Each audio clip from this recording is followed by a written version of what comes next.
statement just made. I now give the floor to the distinguished representative of Pakistan to introduce an address by the head of government. Thank you, Madam President. Madam President, I have the honor and privilege to introduce the pre-recorded address of His Excellency Mr. Imran Khan, Prime Minister of the Islamic Republic of Pakistan, to the 75th session of the General Assembly. Mr. President, Secretary General, Excellencies, ladies and gentlemen, I'm honored to address the United Nations General Assembly once again.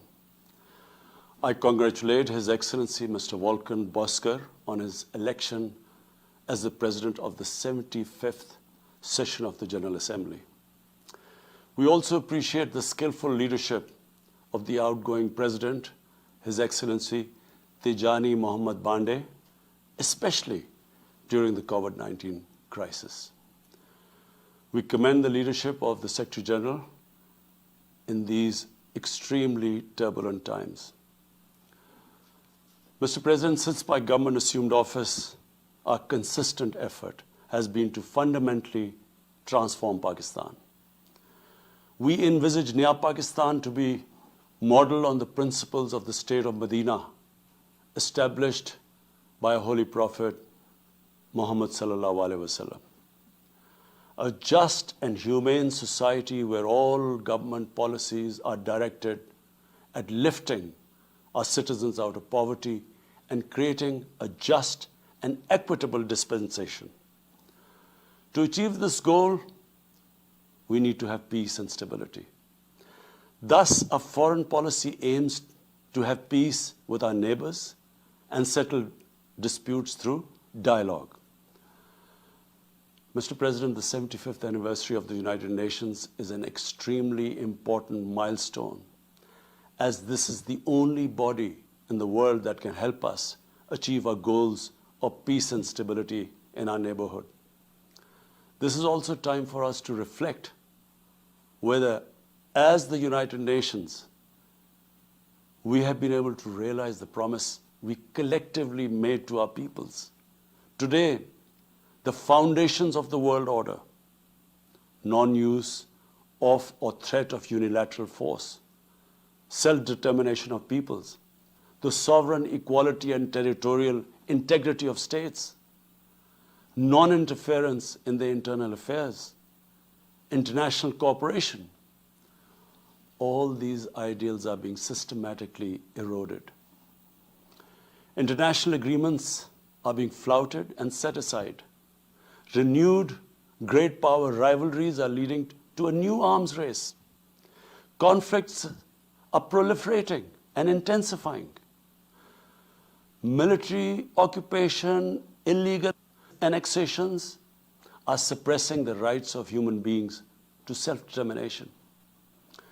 According to the respected professor, Noam Chomsky, mankind is at even a greater risk than it was before the First and Second World Wars in the last century.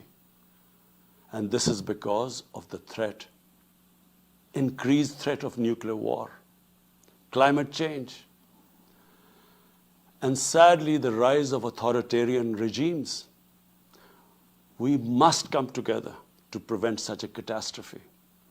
We believe that the driving force in international relations must be cooperation in accordance with the principles of international law and not confrontation and force. We all must emphatically reaffirm our support for multilateralism. Mr. President, the COVID-19 pandemic has illustrated the oneness of humanity. In our interconnected world, no one is safe unless everyone is safe. Locking down to control the pandemic has triggered the worst recession since the Great Recession in the last century. This has hit the poorest countries the hardest, as well as the poor in all the countries. In Pakistan, we realized very early on that if we imposed a strict lockdown, the type that several affluent countries had imposed, we would have more people dying of hunger than the virus. Therefore, we adopted a policy of smart lockdown.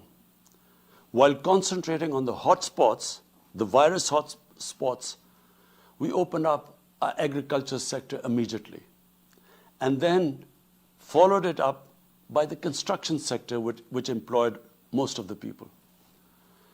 At the same time, and this is despite financial constraints, my government deployed $8 billion, unprecedented amount, for our health services, plus support the poorest and most vulnerable households with direct cash payments through SARS program, and then subsidies to the small businesses.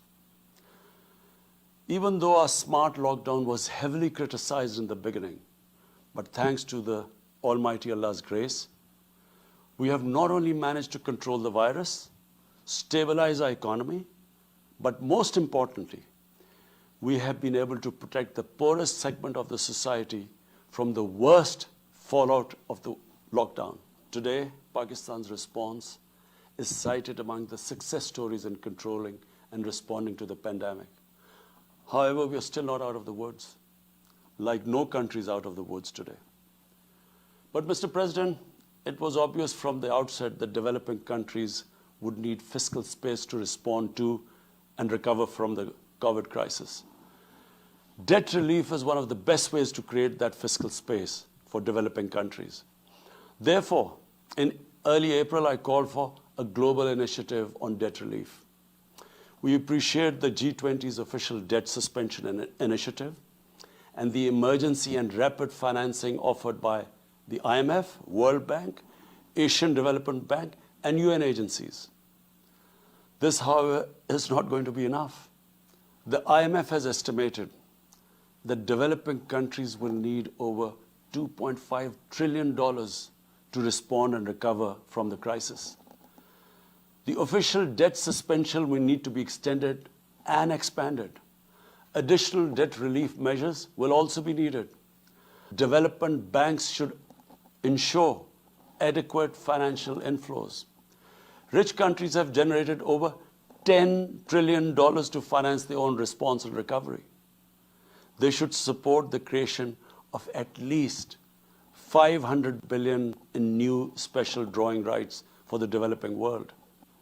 Mr. President, in my address to the General Assembly last year, I had highlighted the tremendous damage that illicit financial flows from developing countries to rich countries and to offshore tax havens cause. This leads to the impoverishment of the developing nations. Money that could be used towards human development is siphoned off by corrupt elites. The loss of foreign exchange causes currency depreciation. That in turn leads to inflation and poverty. The quest for getting back these stolen resources is nearly impossible, given the cumbersome procedures. Moreover, the powerful money launderers have access to the best lawyers. And sadly, because they are the beneficiaries, there is a lack of political will in the rich countries to curb this criminal activity. Mr. President, if this phenomena is unaddressed, it will continue to accentuate the inequality between the rich and the poor nations, and eventually will spark off a bigger global crisis, a far bigger global crisis than the present migration issue poses. The rich states cannot hold forth on human rights and justice when they provide sanctuary to money launderers, to their looted wealth. There are robust anti-money laundering and anti-terror financing regimes. I call upon this Assembly to take the lead in efforts to build a global framework to stem the illicit financial flows and ensure speedy repatriation of stolen wealth. It is important to realize that the aid that flows from rich countries to the developing world is minuscule compared to the massive outflows by our corrupt elites. Mr. President, this year, I must again reiterate the threat posed to mankind due to climate change. Unprecedented fires in Australia, Siberia, California, Brazil. Unprecedented floodings in various parts of the world. Record temperatures, even in the Arctic Circle. This should make all of us worried for our future generations. Commitments made through the Paris agreements must be fulfilled. In particular, the commitment to mobilize $100 billion annually as climate finance. Pakistan's contribution to carbon emissions is minimal, but it is one of those countries most affected by climate change. Yet, we have decided to take the lead as we consider addressing climate change a universal responsibility. We have launched an extremely ambitious program to plant 10 billion trees in the next 3 years as a contribution to mitigating the effects of climate change. Mr. President, the pandemic was an opportunity to bring humanity together. Unfortunately, it has instead fanned nationalism, increased global tensions, and given rise to racial and religious hatred and violence against vulnerable minorities in several places. These trends have also accentuated Islamophobia. Muslims continue to be targeted with impunity in many countries. Our shrines are being destroyed. Our Prophet Muhammad sallallahu alaihi wasallam insulted. The Holy Quran burnt. And all this in the name of freedom of speech. Incidents in Europe, including republication of blasphemous sketches by Charlie Hebdo, are recent examples. We stress that willful provocations and incitement to hate and violence must be universally outlawed. This assembly should declare an international day to combat Islamophobia and build a coalition to fight the scourge that splits humanity. Mr. President, the one country in the world today where I'm sad to say the state sponsors Islamophobia, and that is India. The reason behind this is the RSS ideology that unfortunately rules India today. This extremist ideology was founded in the 1920s. The RSS founding fathers were inspired by the Nazis, and they adopted their concepts of racial purity and supremacy. While the Nazis' hate was directed at the Jews, the RSS directs it towards the Muslims and to a lesser extent, the Christians. They believe that India is exclusively for Hindus and others are not equal citizens. The secularism of Gandhi and Nehru has been replaced by the dream of creating a Hindu Rashtra by subjugating, even cleansing, India's 200 million Muslims and other minorities. In 1992, the RS destroyed the Babri Masjid. In 2002, some 2,000 Muslims were slaughtered in Gujarat, and this was under the watch of Chief Minister Modi. In 2007, over 50 Muslims were burnt alive by RSS arsonists aboard the Samjhota Express train. In Assam, around 2 million Muslims face the prospects of being arbitrarily stripped of their nationality through the adoption of discriminatory laws. There are reports of large concentration camps being filled by Muslim Indian citizens. Muslims were falsely blamed, vilified, and victimized for spreading the coronavirus. They were denied medical attention on many occasions. Their businesses were boycotted. Cow vigilantes attack and kill Muslims with impunity. Last February, Muslims faced targeted killings with police complicity in New Delhi. Mass registrations in the past have often been a precursor to genocide. For example, the Nuremberg laws in Germany in 1935, and then in 1982 in Myanmar. The Hindutva ideology is said to marginalize almost 300 million human beings, Muslims, Christians, and Sikhs. This is unprecedented in history, and this does not augur well for the future of India. As we all know, that marginalization of human beings leads to their radicalization. Mr. President, for over 72 years, India has illegally occupied Jammu and Kashmir against the wishes of the Kashmiri people and in blatant violation of the resolutions of the Security Council and indeed its own commitments to the people of Kashmir. On 5th August last year, India illegally and unilaterally sought to change the status of the occupied territories and deployed additional troops, bringing the total number to 900,000, to impose a military siege on 8 million Kashmiris. All Kashmiri political leaders were incarcerated. About 13,000 Kashmiri youth were abducted and thousands tortured. A complete curfew was imposed, accompanied by a total communications blackout. Indian occupation forces have used brute force, including pellet guns against peaceful protesters, imposed collective punishments, including the destruction of entire neighborhoods, and extrajudicially murdered hundreds of innocent young Kashmiris in fake encounters, refusing even to hand over their bodies for burial.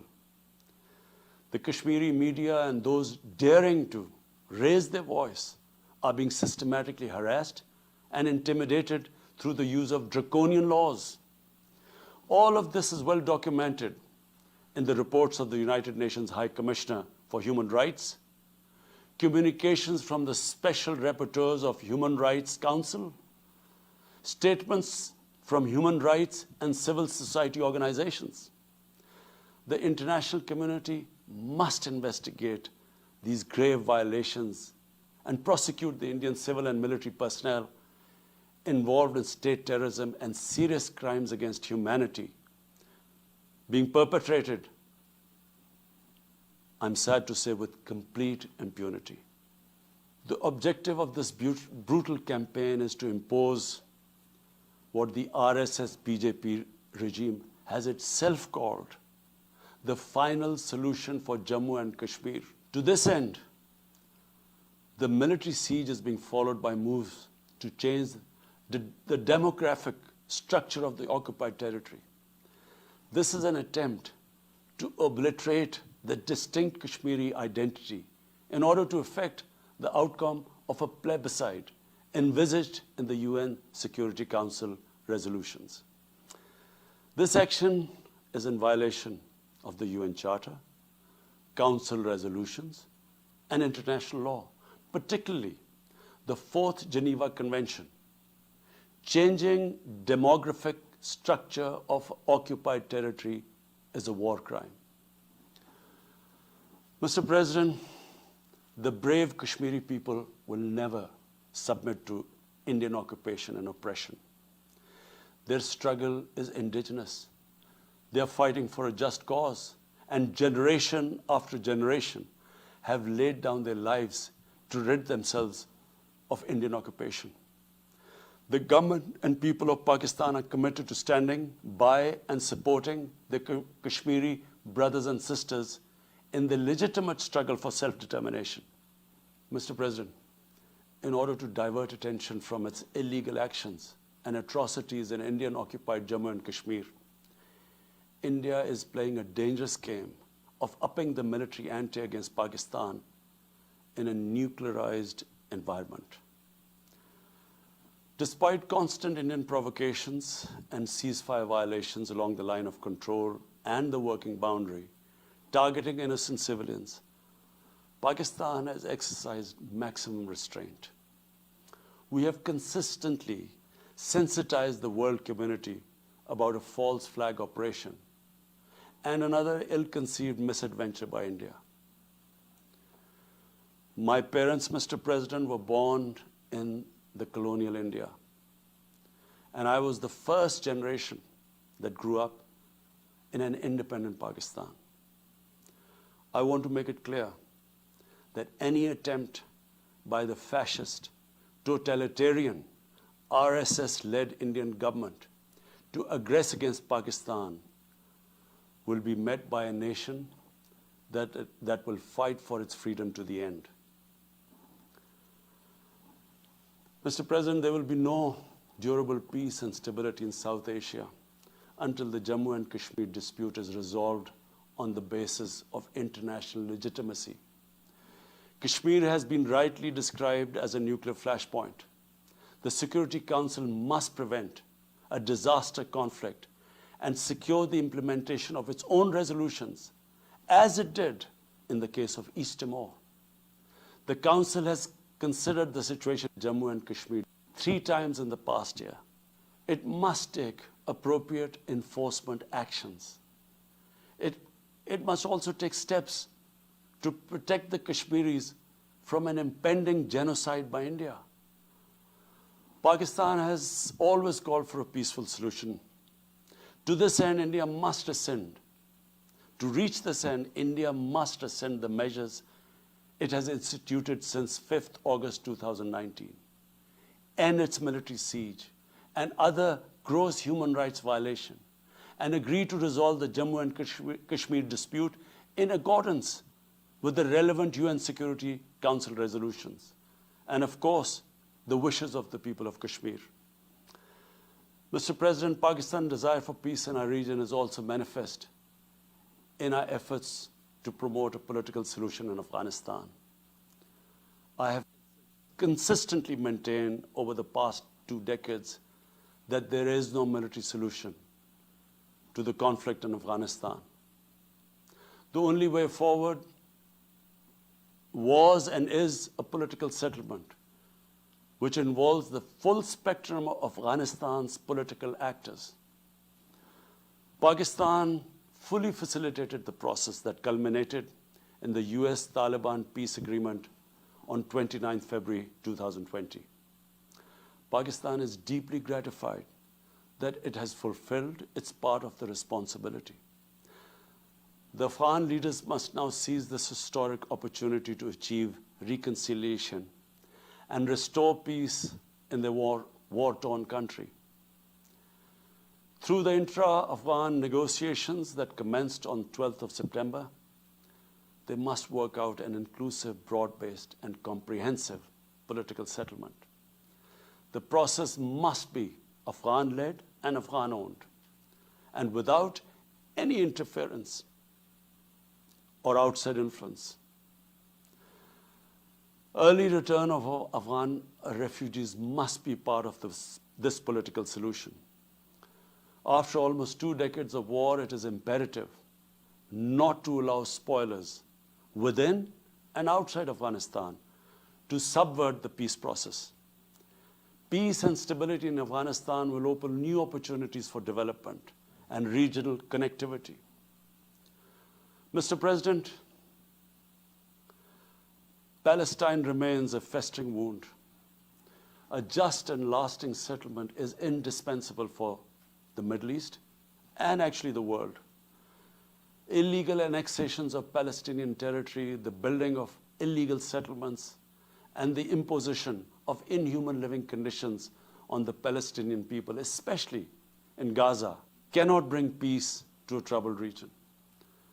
Pakistan continues to support a 2-state solution in line with the UN General Assembly and Security Council resolutions within the international agreed parameters, and they are pre-1967 borders, and Al-Quds, Al-Sharif as the capital of a united contiguous and independent Palestinian state.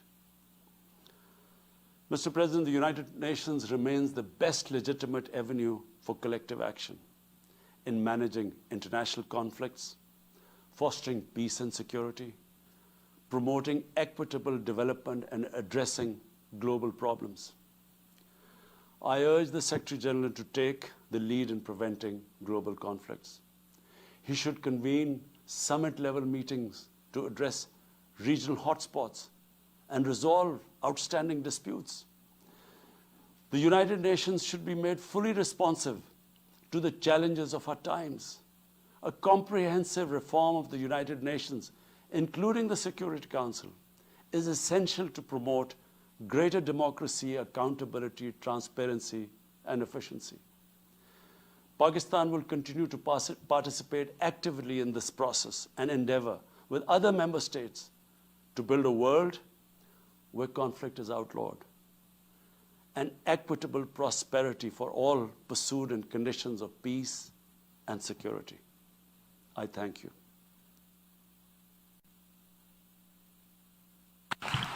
On behalf of the General Assembly, I wish to thank the Prime Minister of the Islamic Republic of Pakistan for the statement just made. I now give the floor to the distinguished representative of Kuwait to introduce an address by the head of government.